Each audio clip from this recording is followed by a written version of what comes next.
Hello everyone, Goldie ওয়ার্ল্ডের আরও একটা ভিডিওতে তোমাদের সকলকে জানাই অনেক অনেক স্বাগত।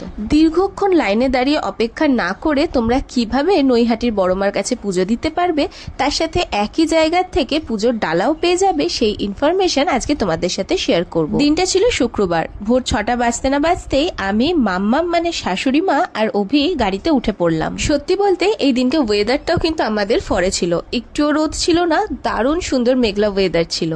তোমরা যদি ভিড় অ্যাভয়েড করতে চাও তাহলে সোম বুধ শুক্রের মধ্যে পুজো দিতে আসতে পারো, না হলে মঙ্গল বৃহস্পতি শনিবার কিন্তু এখানে বেশ ভিড় হয়। আর এখন যে দোকানটা তোমাদের দেখাচ্ছি, আমরা এই দোকান থেকে ডালা কিনেছিলাম। দেখো, ঢাকেশ্বরী অ্যালুমিনিয়াম স্টোরের একদম সামনেই দাদা বসেন।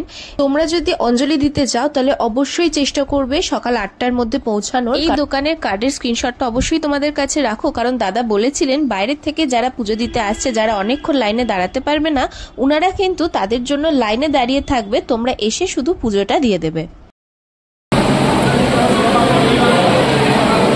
অঞ্জলি দিয়ে মাকে মন ভরে দর্শন করে এবার চললাম অভির মাসিমণির বাড়ি চন্দননগরের উদ্দেশ্যে।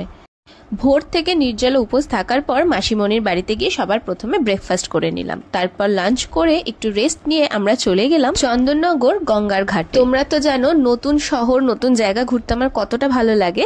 এখান থেকে মাম্মাম গঙ্গার জল নেবে সেই জন্য এসেছিল, আর সেখানে আমরা অনেক ছবি, অনেক ভিডিও করেছি। তোমরা চাইলে আমার ফেসবুক গোল্ডি প্রামাণিক অ্যাকাউন্টে গিয়ে দেখতে পারো। আর দেখো, বর্ষাকাল বলে জল কতটা বেড়ে গেছে। আমি কিন্তু একদম চাতালের ওপরেই দাঁড়িয়েছিলাম, কিন্তু জল অনেকটাই ওপরে চলে এসেছে, আর চারিপাশটা দেখতে ভীষণ সুন্দর লাগছে। গঙ্গা জল নেওয়ার পর আমরা চললাম আশেপাশে জায়গাটা একটু ঘুরে দেখতে। জায়গাটা তো বাঁধানো রয়েছে খুবই সুন্দর করে, তোমরা দেখতে পাচ্ছ। তার মধ্যে রয়েছে প্রচুর বসার বেঞ্চ। সন্ধে হতে না হতেই স্ট্রিট লাইট গুলো জ্বলে ওঠে, তার সাথে প্রচুর মানুষজন আসে, আর আসে প্রচুর খাবারের দোকান। কিন্তু সেগুলো সবই আসে বিকেল 5টা বা 5:30টার পরে। আমরা তো গেছিলাম 3:30, 4টের সময়, তাই খুব একটা বেশি খাবার দোকান দেখতে পাইনি, আর খুব একটা লোকজনও ছিল না। নিজের সাথে হোক, বন্ধু বান্ধব নিয়ে হোক বা ফ্যামিলির সাথে সময় কাটানোর জন্য জায়গাটা কিন্তু একদম পারফেক্ট।